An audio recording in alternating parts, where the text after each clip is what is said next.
at Marvel University, we're taking a look at nanotechnology. But what does nanotech even mean? We're here to find out what are the real-life nanotech principles powering Ant-Man and the Wasp. Welcome to the California Nanosystems Institute at UCLA. I'm here with the Associate Director of CNSI, Adam Stieg. So to put it simply, nanotechnology is the science of small. Yeah, simply and literally. The word nano means small, and we are making materials, devices, and understanding the world at that smallest of scales. And where we're going to enter right now is our clean room facility. So I hear you have an experiment for us today to help explain some of the science behind the stinger that the wasps from the comic book uses. So when you think about what that stinger's doing, shooting out an electrical pulse. And the experiment we're going to do today is creating what's known as a supercapacitor that takes advantage of the properties of nanomaterials, right? Their high surface area and their very small size. And we're going to create a very simple version of that and see if we can light up a light bulb today as an example or an analogy to the stinger from the wasp. All right, let's do it.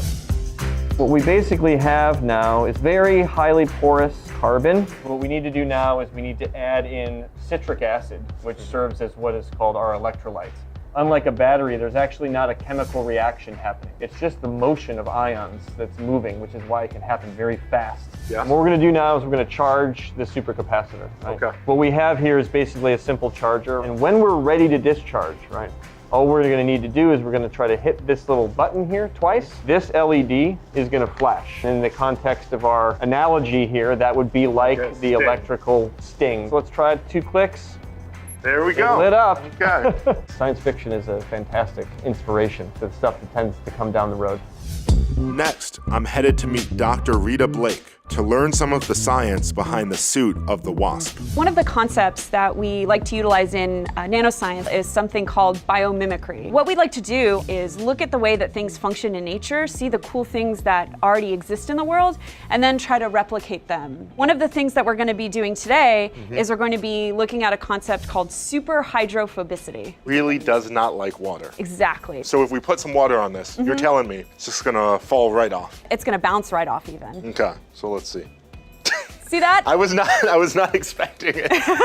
And it's not just plants that exhibit this property, but actually a lot of insects do as well. If Ant-Man or the Wasp had a suit where they potentially had wings and they wanted to fly, it would not be good if they were in the rain and all of a sudden they can't fly anymore. Otherwise, it's raining, she's chasing a bad guy, it's not happening. It's a no-fly zone at that point. So we're gonna make a surface that really loves water and a surface that really hates water to show the difference. You ready? Yeah, I'm ready to go. All right, awesome. I've got some copper here. First, we're gonna make it micro rough by sanding it, and then we're gonna grow some silver on this surface and make it nano rough. And you're gonna dry it out. And the other 3, we're gonna dip them into this chemical here, which is silver nitrate. In this case, just the nano roughness alone is not enough. We have these other 2 that are just as rough as this one and just as nano rough, but now they've got the chemical treatment on it. So now let's see what happens with those.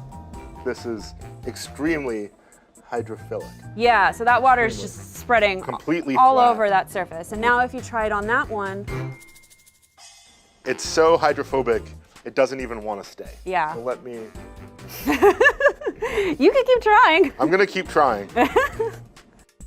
So it's not that far of a leap to say that the wasp suit from the comics may very well have been hydrophobic. No, not at all. Scientists and engineers have already been able to make suits that give swimmers a very shark-like ability by utilizing that idea of a directional hydrophobicity. So if we can do it for a swimmer, I'm sure we could do it for the wasp too. Finally, I'm visiting with Dr. Laurent Bentalila, the Director of Advanced Light Microscopy. Here in the lab, we've got actually a collection of microscopes that will be very useful to actually look at Ant-Man at different scales. As soon as the PIM particles shrink Ant-Man, it makes it like an ant size, then that microscope will be just the right tool. And so this light is going through this tube all the way into this machine. That's right. So all the lasers are feeding through that fiber, which is then fed to the microscope through that little port. So the light goes into the microscope and it goes through an objective lens, which is a part that actually focuses the light onto the sample and magnify the image back to the detector. Gotcha. Can we see an example of this? Absolutely. So here we are looking inside a small zebrafish, which is essentially the same size as Ant-Man. So this is a fish heart in action, pumping blood. And what scale is this? So we are in the micrometer scale, which is 100 times smaller than the ant. If we were to go even smaller, and Yes. that will become a problem, as soon as Ant-Man goes into the microverse, we will need to switch to a different technique. And what technique would we have to That will switch be to? the electron microscope. We will be able to see it at the atomic level. Laurent, thank you for having me in your lab. It was a pleasure to learn about microscopes and how we can see Ant-Man at different scales. Pleasure having you. Thank you. Nanotechnology doesn't just power Ant-Man and the Wasp.